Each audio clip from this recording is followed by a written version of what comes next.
Bien, jóvenes, gusto saludarlos. Hoy 24 de noviembre del 2020. Estoy con el curso de metodología de la investigación. Vamos a continuar con las exposiciones de los temas.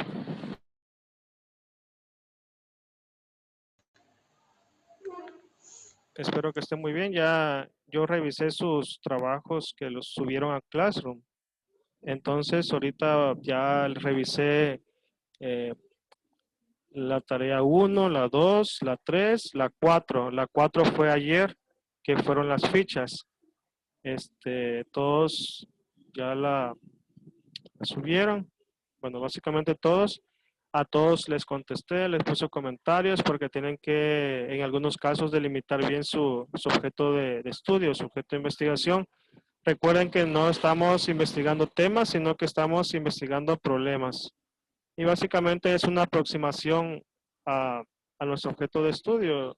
No van ustedes a realizar una investigación muy detallada, pero sí van a mostrar ustedes que dominan los conceptos que aquí estamos viendo.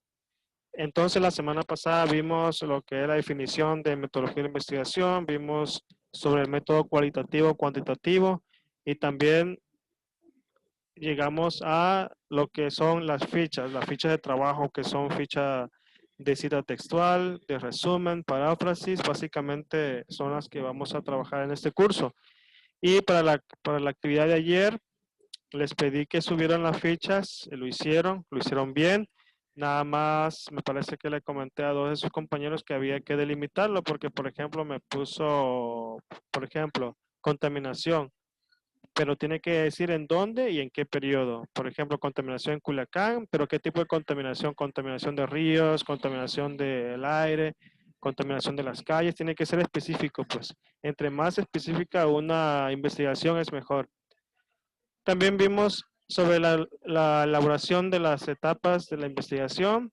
Vimos que hay que definir un problema, hay que poner una hipótesis, objetivos y hacer la investigación a través de las técnicas para la recolección de los datos y posteriormente el análisis de esos datos y su difusión.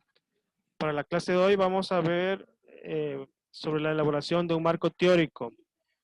¿Qué entendemos por marco teórico? Como su nombre lo dice, vamos a entenderlo como, pues marco, vean aquí la pantalla, esto básicamente es un marco, es lo que rodea algo.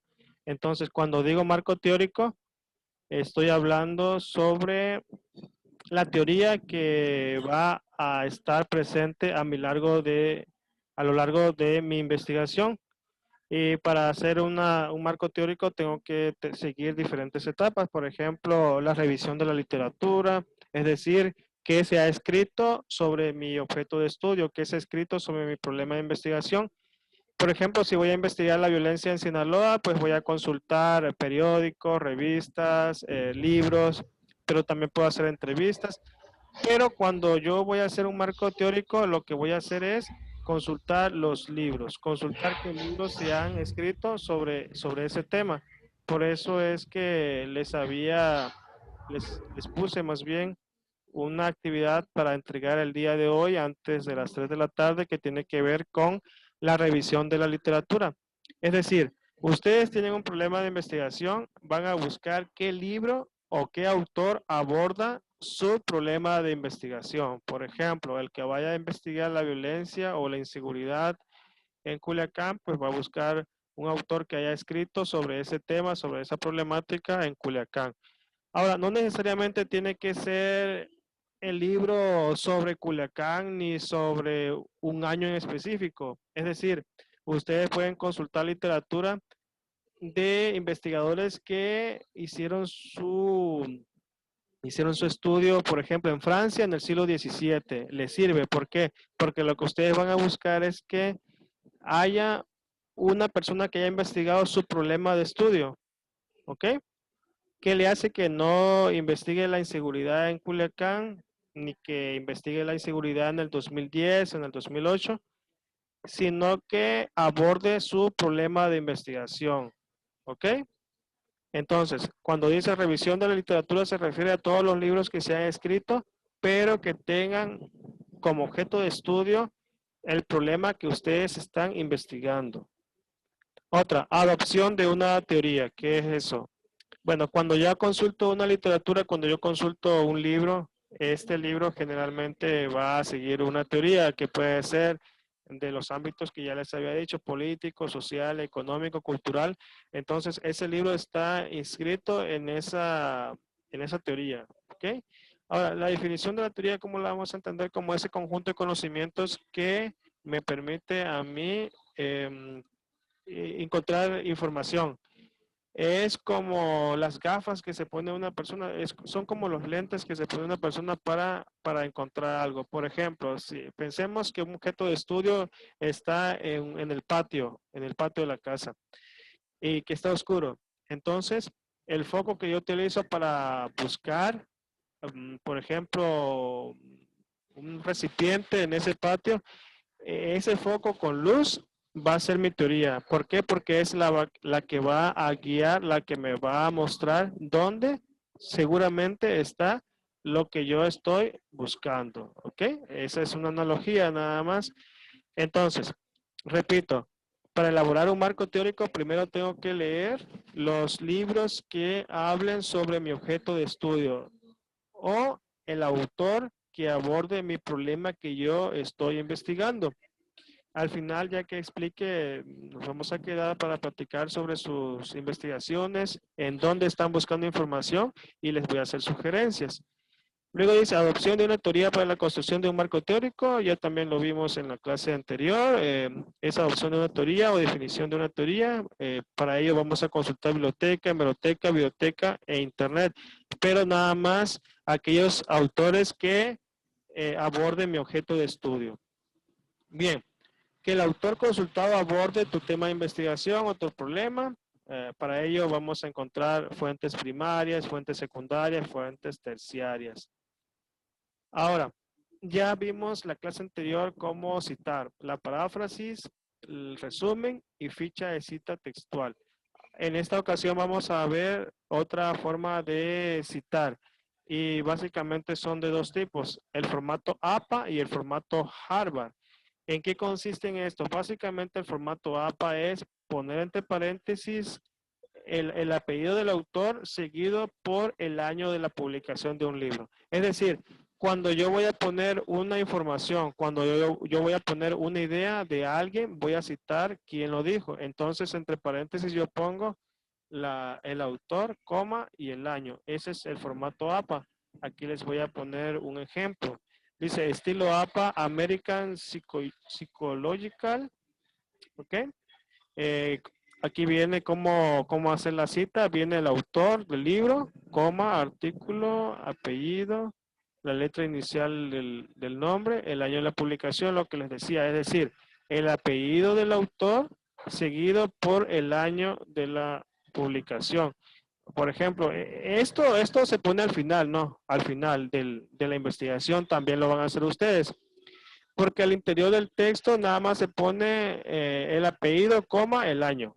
Pero cuando voy a escribir de dónde saqué la información, al final de mi ensayo, entonces sí pongo toda la referencia, que es apellido del autor, luego sigue la letra inicial del nombre o de los nombres, el año de la publicación entre paréntesis, el título de la obra, luego el lugar de la publicación y la editorial. ¿Sí se dan cuenta? Por ejemplo, aquí dice Marina, J.A.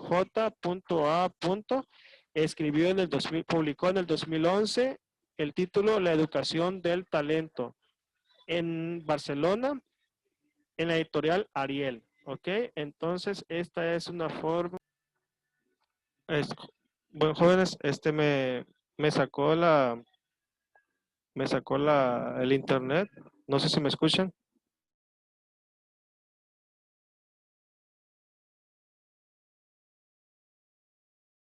Sí, sí se escucha. Bien. Sí, no sé cuánto tiempo pasó de que no me estaban escuchando. Les estaba mostrando la forma de citar en APA. ¿Sí escucharon esa parte? Sí, se acaba de cortar, de hecho. Voy a continuar entonces. Miren, entonces esta es la forma APA y luego viene la forma de Harvard. Harvard es el autor, coma, apellido, luego la inicial, el año de publicación. Aquí viene un ejemplo para que ustedes se ilustren mejor. Vean cómo está escrito. Viene el apellido del autor, luego el año, luego el título de la obra, cuando es una segunda edición, pues viene entre paréntesis sello. Luego el lugar de la publicación y la editorial. En este caso, los autores son del Castillo Alemán y Azuma Iruma. Publicaron en el 2011. Si se dan cuenta, esta diferencia del APA no viene entre paréntesis el año. Viene el título luego, viene el lugar de la publicación y la editorial. Aquí está otro ejemplo, Busques, del 2006. Viene el título, las cadenas musculares, tronco, columna vertical y miembros superiores, tomo 1, Barcelona, Paidotribo. Bueno, entonces, fíjense bien, esos son los ejemplos de las referencias en formato APA y en formato Harvard. ¿Para qué les sirve ello? Para cuando ustedes encuentren información, la citen de esa manera.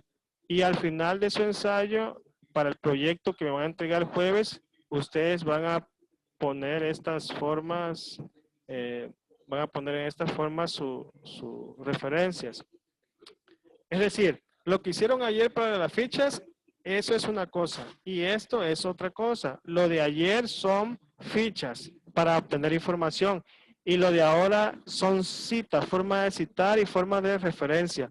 Aquí esta es el formato APA. El formato APA va al final. Sí, sí, dígame. Sí, dime.